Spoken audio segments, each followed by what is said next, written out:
नमस्कार दोस्तों, स्वागत है आपका स्कूल एकेडमी के एनसीईआरटी सेक्शन में। दोस्तों आज हम पढ़ने जा रहे हैं कक्षा 11 की एनसीईआरटी की समाजशास्त्र की दूसरी पुस्तक समाज का बोध, और इस अध्याय का नाम है ग्रामीण तथा नगरीय समाज में सामाजिक परिवर्तन तथा सामाजिक व्यवस्था। तो चलिए शुरू करते हैं अध्याय 2। दोस्तों ऐसा अक्सर कहा जाता है कि परिवर्तन ही समाज का अपरिवर्तनीय पक्ष है। आधुनिक समाज में रहने वाले किसी भी व्यक्ति को यह याद दिलाने की आवश्यकता नहीं होती कि परिवर्तन हमारे समाज की एक विशिष्ट पहचान है।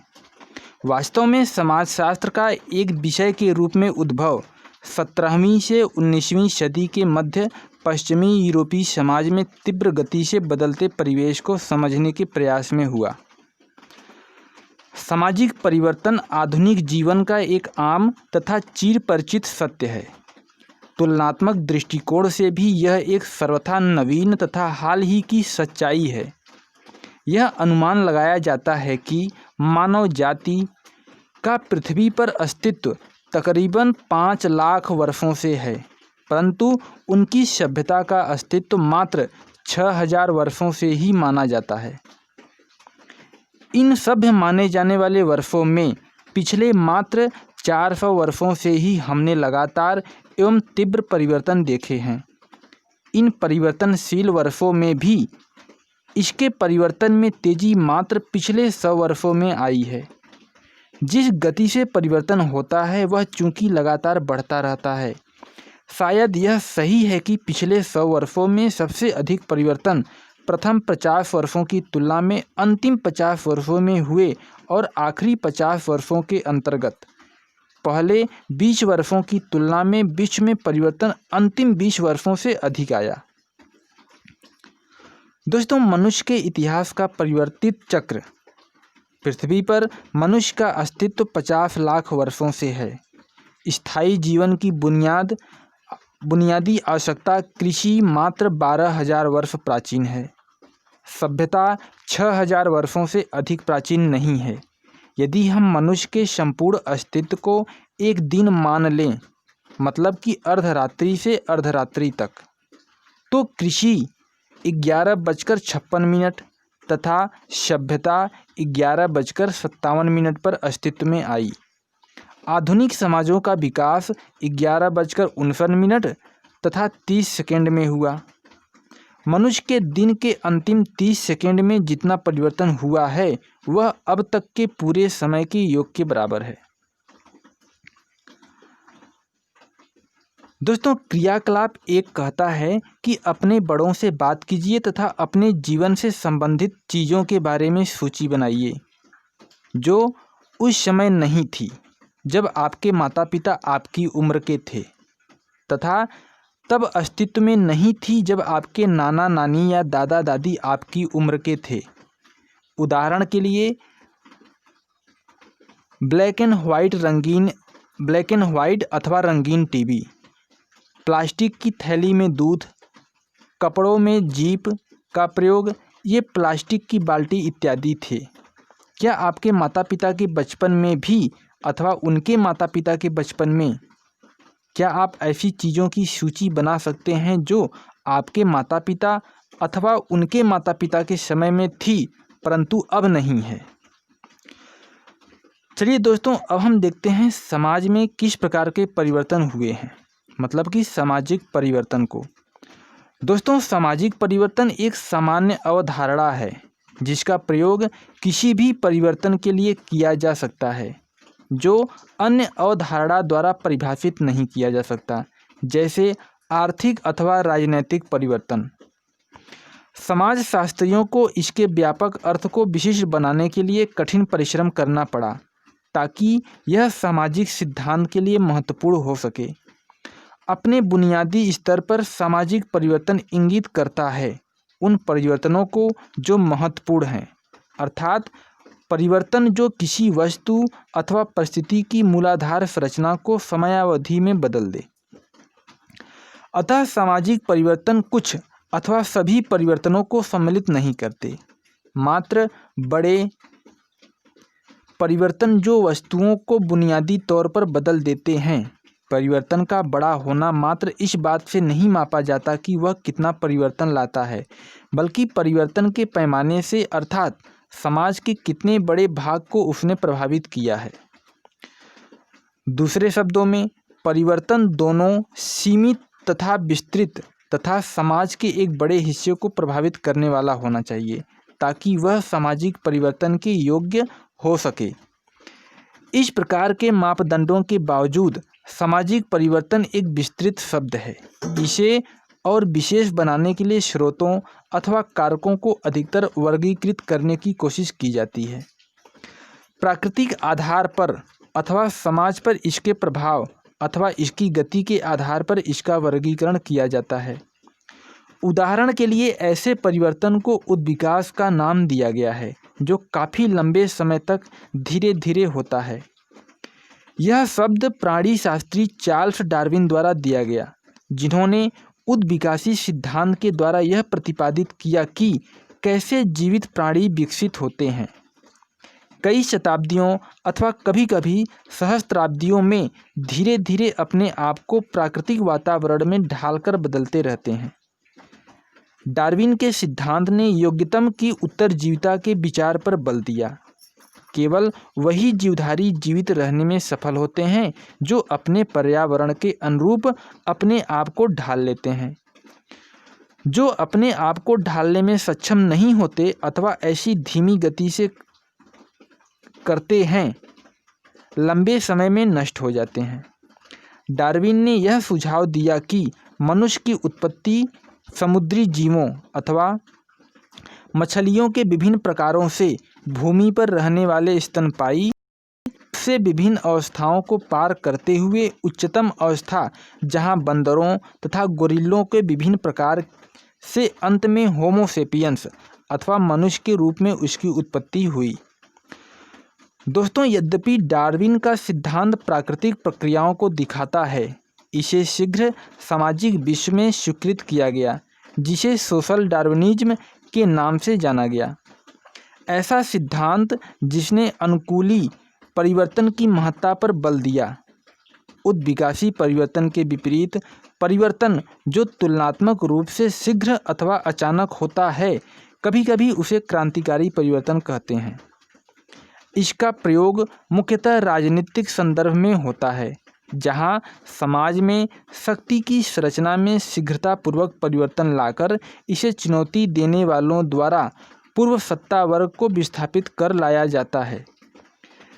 इसके उदाहरण हैं फ्रांसीसी क्रांति अथवा सोवियत संघ की रूसी क्रांति।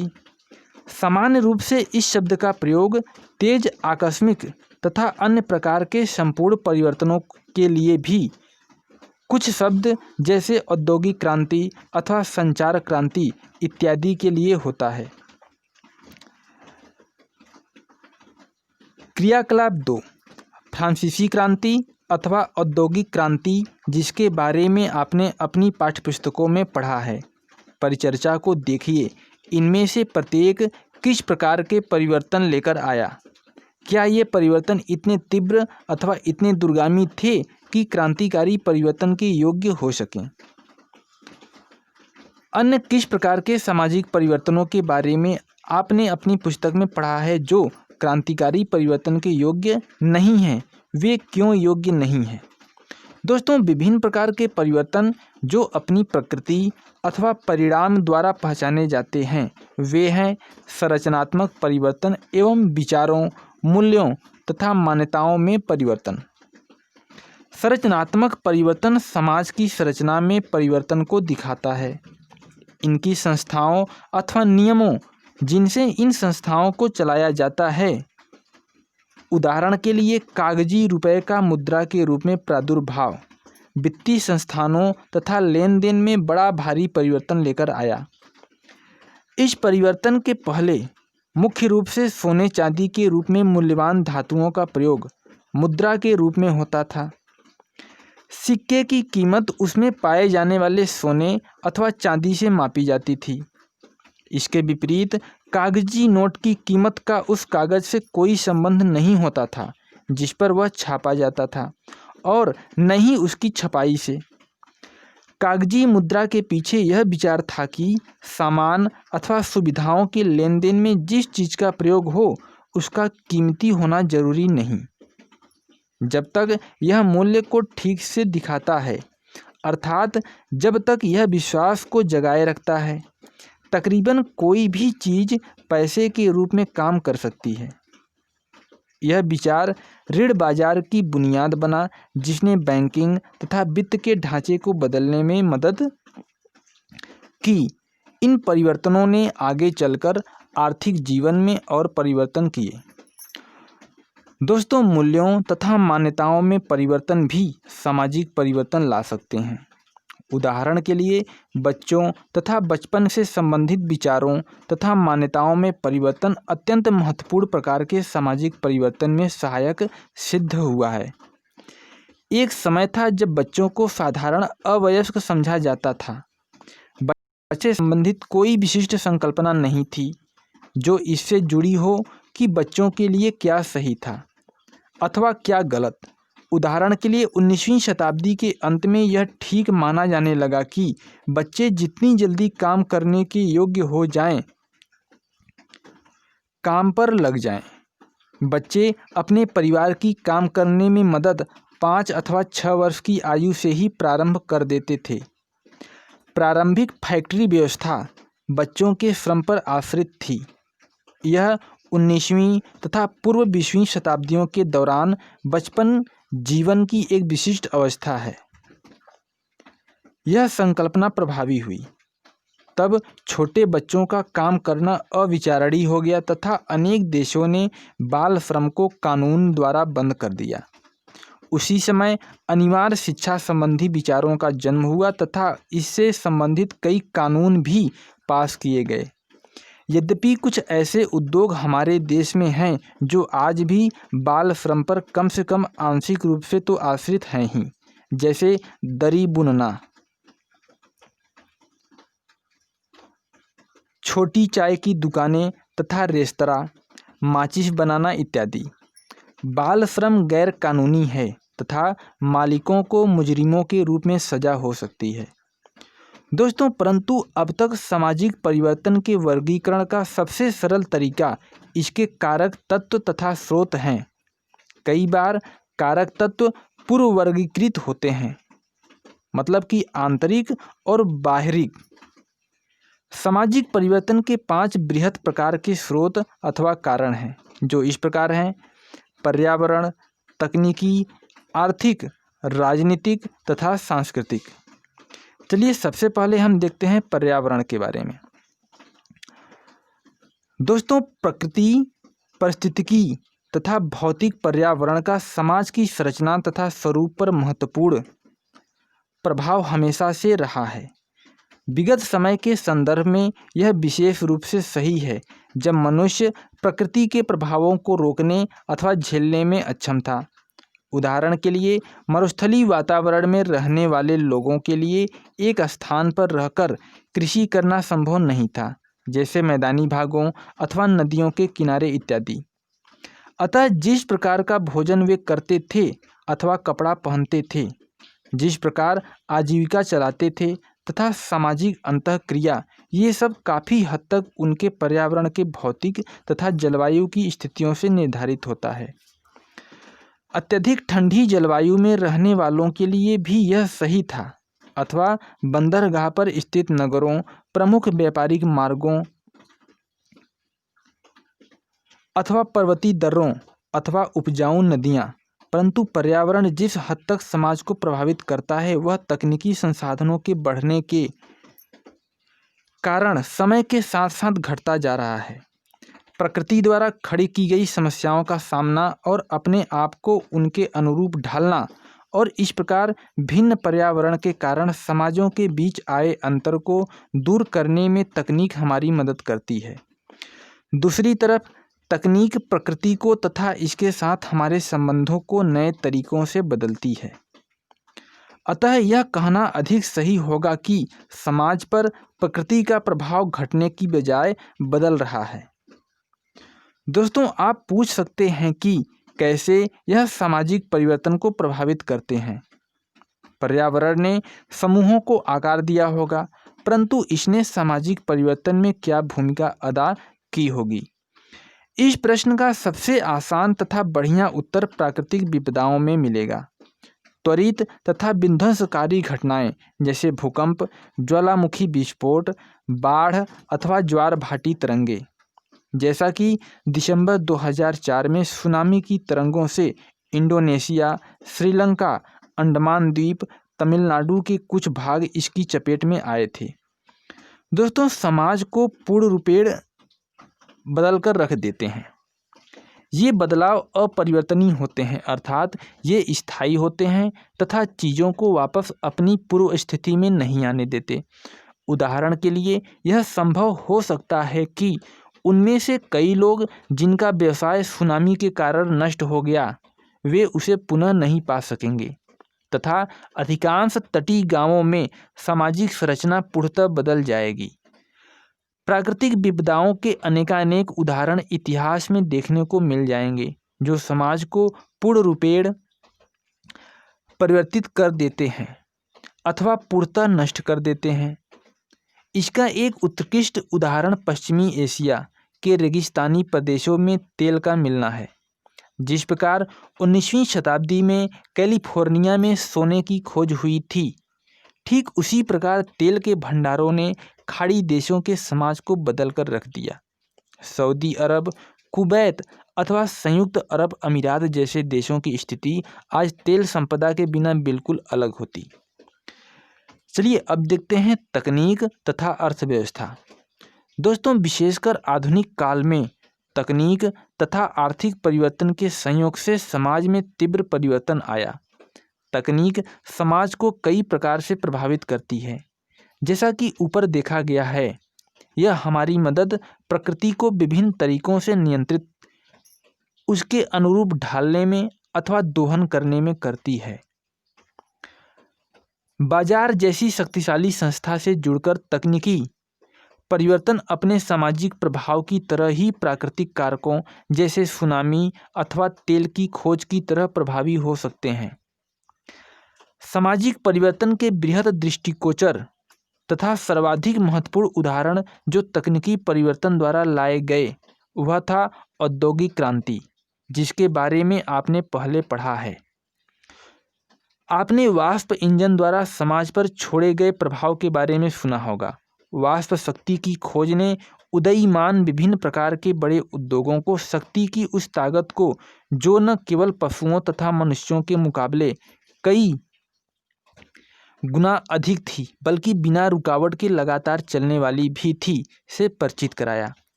इसका दोहन जब यातायात के साधनों जैसे वाष्प चलित जहाज तथा रेलगाड़ी के रूप में किया गया, तो इसने दुनिया की अर्थव्यवस्था तथा सामाजिक भूगोल को बदल कर रख दिया। रेल ने उद्योग तथा व्यापार को अमेरिका महाद्वीप तथा पश्चिमी विस्तार को सक्षम किया। भारत में भी रेल परिवहन ने अर्थव्यवस्था को आकार देने में महत्वपूर्ण भूमिका निभाई है। विशेषकर 1853 में भारत में आने से लेकर मुख्यतः प्रथम शताब्दी तक वाष्प चलित जहाज़ों ने समुद्री यातायात को अत्यधिक तीव्र तथा भरोसेमंद बनाया तथा इसने अंतर्राष्ट्रीय व्यापार तथा प्रवास की गति को बदल कर रख दिया। दोनों परिवर्तनों ने विकास की विशाल लहर पैदा की, जिसने न केवल अर्थव्यवस्था को प्रभावित किया, अपितु समाज के सामाजिक, सांस्कृतिक तथा जनसांख्यिकी रूप को बदल कर रख दिया। दोस्तों, वाष्प शक्ति की छाप तथा महत्व अपेक्षाकृत तीव्र गति से दृष्टिगोचर हुआ। हालांकि कभी कभी तकनीक का सामाजिक प्रभाव पूर्वव्यापी भी होता है। तकनीकी आविष्कार अथवा खोज का कभी कभी तात्कालिक प्रभाव संकुचित होता है, जो देखने पर लगता है जैसे सुप्तावस्था में हो। बाद में होने वाले परिवर्तन आर्थिक संदर्भ में उसी खोज की सामाजिक महत्ता को एकदम बदल देते हैं तथा उसे ऐतिहासिक घटना के रूप में मान्यता देते हैं। इसका उदाहरण चीन में बारूद तथा कागज की खोज है, जिसका प्रभाव सदियों तक संकुचित रहा, जब तक कि उनका प्रयोग पश्चिमी यूरोप के आधुनिकीकरण के संदर्भ में नहीं हुआ। उसी बिंदु से दी गई परिस्थितियों का लाभ उठा। बारूद द्वारा युद्ध की तकनीक में परिवर्तन तथा कागज की छपाई की क्रांति ने समाज को हमेशा के लिए परिवर्तित कर दिया। दूसरा उदाहरण ब्रिटेन के कपड़ा उद्योग में होने वाले तकनीकी प्रयोग से है। बाजारी ताकतों तथा साम्राज्यवादी शक्तियों के मेल से नवीन सूत कातने तथा बुनने की मशीनों ने भारतीय उपमहाद्वीप में हथकरघा उद्योग को नष्ट कर दिया, जो पूरी दुनिया में सबसे व्यापक तथा उच्च स्तरीय था। चलिए क्रियाकलाप 3 देखते हैं। क्या आपने ऐसे अन्य तकनीकी परिवर्तनों पर ध्यान दिया है जिसका आपके सामाजिक जीवन पर प्रभाव पड़ा हो? फोटोकॉपी मशीन तथा उसके प्रभाव के बारे में सोचिए। क्या आपने कभी सोचा है कि उसके पहले जीवन कैसा होगा जब फोटोकॉपी इतनी सस्ती तथा आसानी से उपलब्ध नहीं थी? दूसरा उदाहरण एसटीडी टेलीफोन बूथ हो सकते हैं। यह पता कीजिए कि लोग कैसे एक दूसरे से संपर्क रखते थे जब कुछ ही घरों में टेलीफोन की सुविधाएं थी। ऐसे कुछ अन्य उदाहरणों की सूची बनाइए।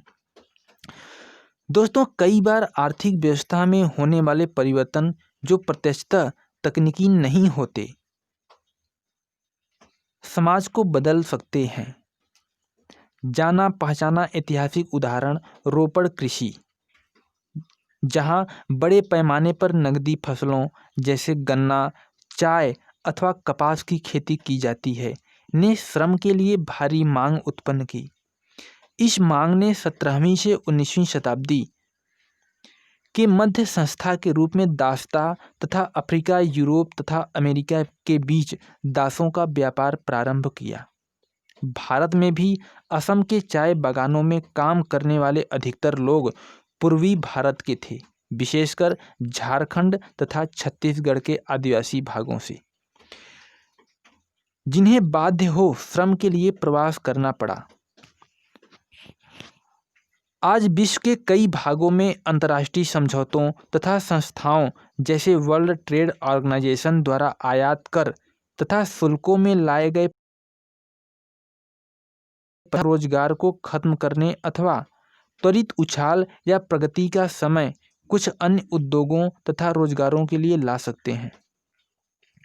चलिए अब देखते हैं राजनीति के बारे में।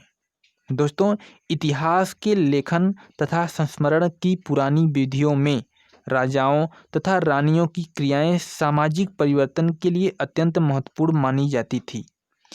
परंतु जैसा कि अब हमें पता है, राजा तथा रानियां विस्तृत राजनीतिक, सामाजिक तथा आर्थिक परिवर्तन का प्रतिनिधित्व करते थे। व्यक्ति समाज में अपनी भूमिका निभा सकता था, परंतु बृहत्तर संदर्भ में वह इसका एक भाग था। इस अर्थ में राजनैतिक शक्तियां सामाजिक परिवर्तन के महत्वपूर्ण कारण थे।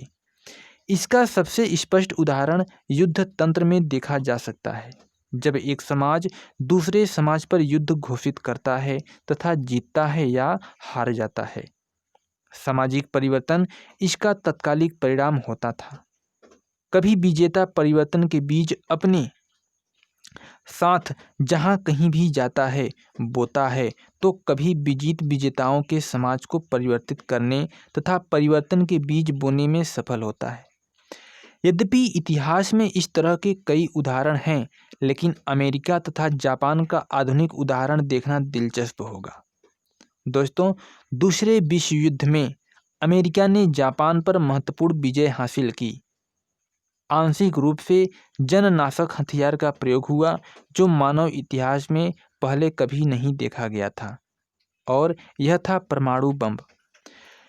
जापानियों द्वारा समर्पण के बाद अमेरिका ने जापान पर कब्जा कर कई वर्षों तक उस पर शासन किया, जिससे जापान में भूमि सुधार के साथ ही साथ कई परिवर्तन आए।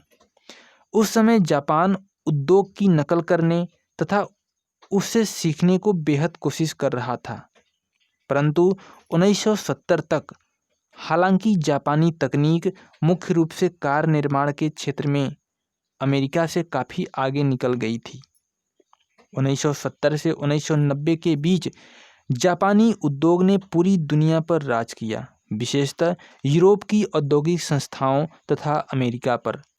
अमेरिका की औद्योगिक पृष्ठभूमि विशेष रूप से जापानी औद्योगिक तकनीक तथा उत्पादन संगठन से बृहद स्तर पर प्रभावित हुई।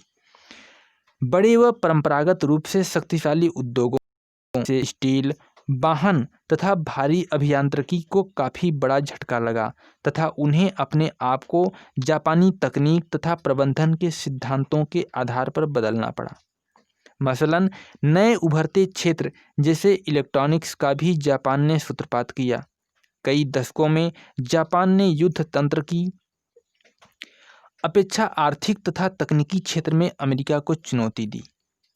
राजनीतिक परिवर्तन केवल अंतर्राष्ट्रीय हो यह आवश्यक नहीं है, बल्कि उनका बहुत बड़ा सामाजिक असर अपने देश पर भी पड़ा है। यद्यपि आपने इस प्रकार नहीं सोचा होगा, भारतीय स्वतंत्रता संग्राम सिर्फ राजनीतिक परिवर्तन ब्रिटिश शासन के अंत के रूप में ही नहीं आया, बल्कि उसने भारतीय समाज को भी निश्चित रूप से बदल डाला। इसका तत्कालिक उदाहरण 2006 में नेपाली जनता द्वारा राजवंश को पूरी तरह से नकार देना है। साधारण रूप से राजनीतिक परिवर्तन शक्ति के पुनः बंटवारे के रूप में विभिन्न सामाजिक समूहों तथा वर्गों के बीच सामाजिक परिवर्तन लाता है।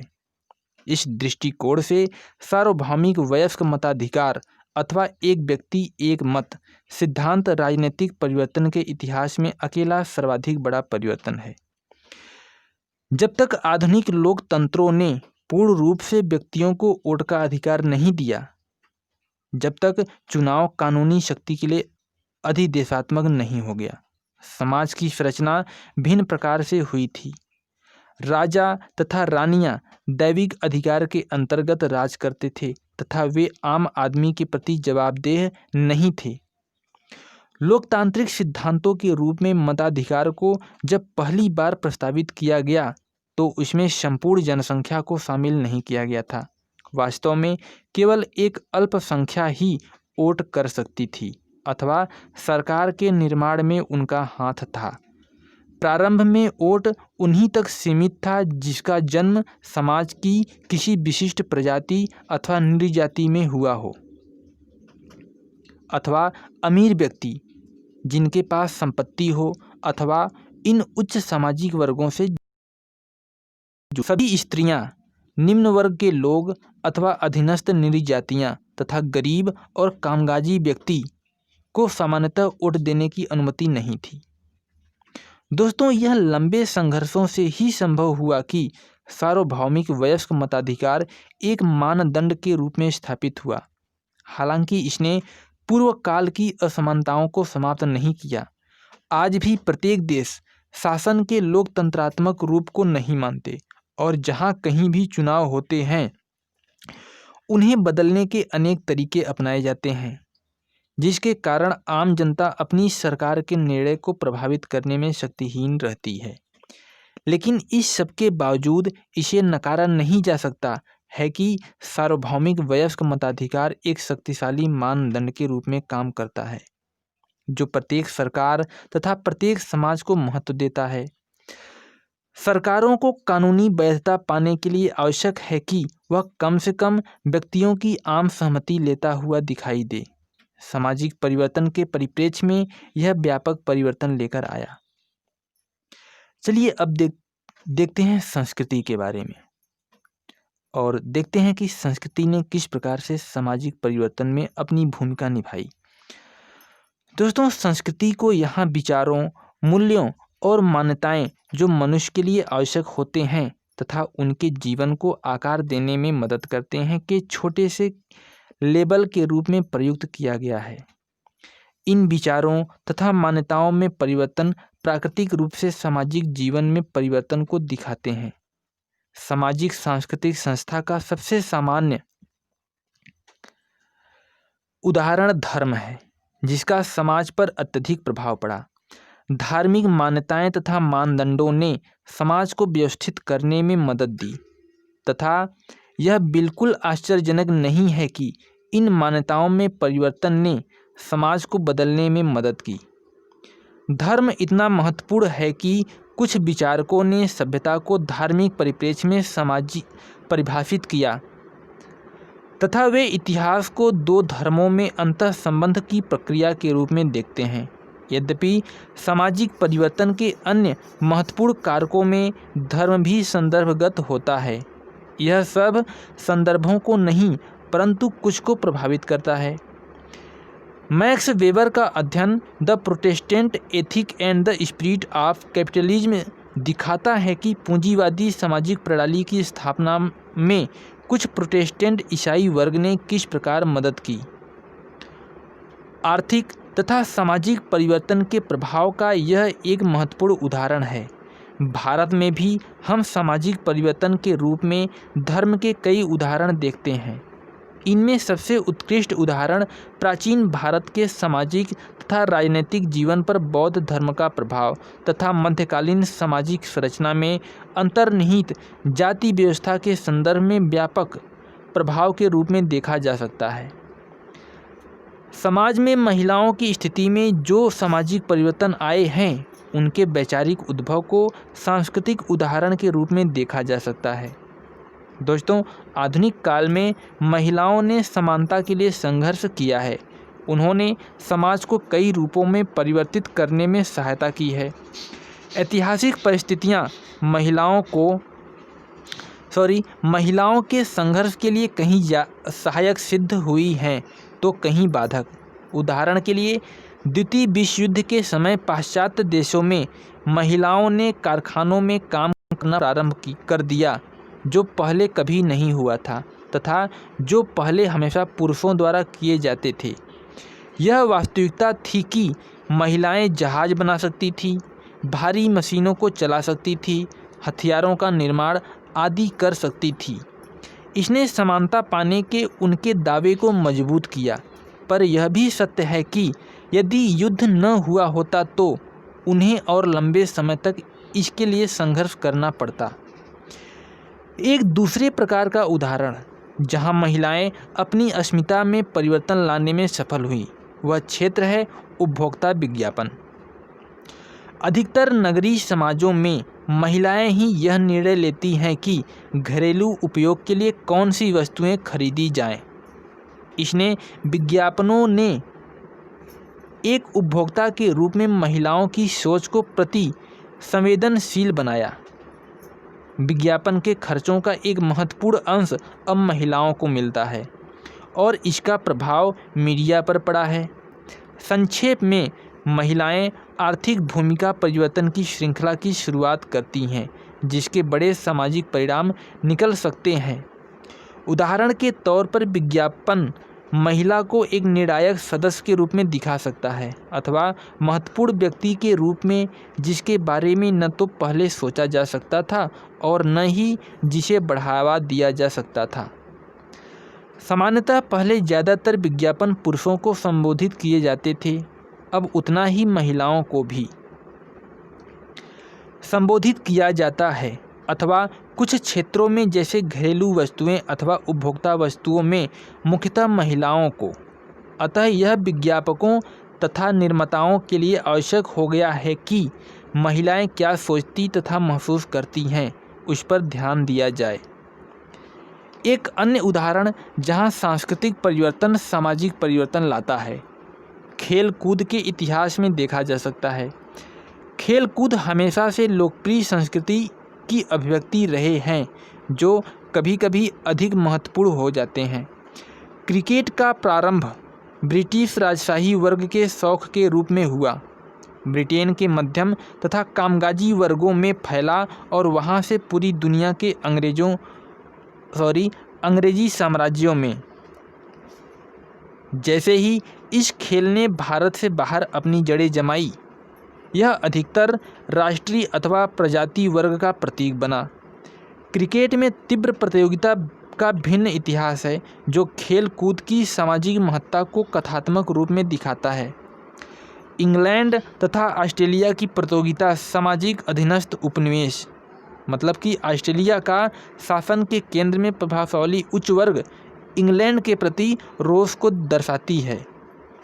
इसी प्रकार 1970 तथा 80 में पूरी दुनिया पर वेस्टइंडीज क्रिकेट टीम का वर्चस्व भी औपनिवेशिक व्यक्तियों के प्रजाति गर्व को दिखाता है। भारत द्वारा क्रिकेट में इंग्लैंड को हराना हमेशा से कुछ खास रहा है, विशेषकर स्वाधीनता से पूर्व।